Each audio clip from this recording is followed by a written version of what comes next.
Es decir, encima de lo que todos ustedes y nosotros pagamos por luz, por el recibo de la luz, encima de eso, el gobierno tenía que dar a Luz y Fuerza un subsidio de más o menos 5,000 millones de dólares al año. 5,000 millones de dólares. Más que el presupuesto para combatir la pobreza. Casi 3 veces el presupuesto de UNAM. ¿Y por qué razón? Porque era una empresa muy ineficiente y que además estaba parando la actividad económica en el centro. ¿Por qué ineficiente? Porque tenía un contrato laboral muy rígido. Por ejemplo, lo que se llama un contrato de una sola tarea. Es este. Que si va una cuadrilla de trabajadores y de repente se poncha la llanta de la camioneta, ninguno podía cambiar la llanta de la camioneta.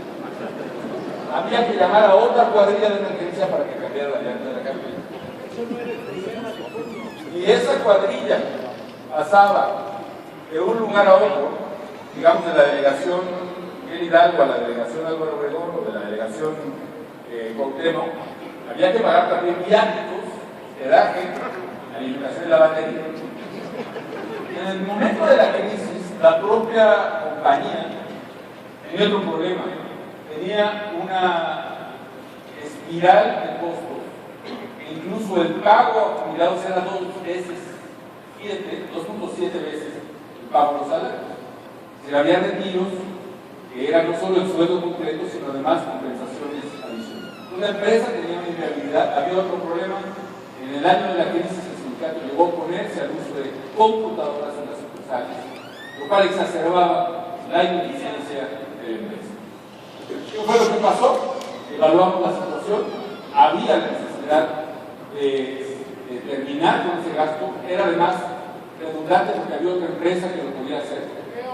Evaluamos todos los temas, había riesgos muy difíciles, decisiones muy difíciles, por ejemplo, el control que el sindicato se tenía del suministro eléctrico implicaba la posibilidad de un corte de energía para toda la zona metropolitana de la Ciudad de México. El control del agua potable también, dado el control de la energía, y finalmente la capacidad de movilización del sindicato.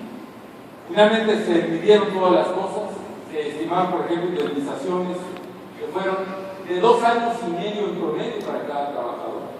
Se tomaron una serie de medidas y finalmente se pudo cambiar la cosa y se pudo resolver ese tema.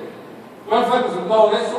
Cuando se terminó el proceso, de 44,000 personas que estaban operando en esta zona metropolitana, se redujo a 3,000 las personas que daban el servicio.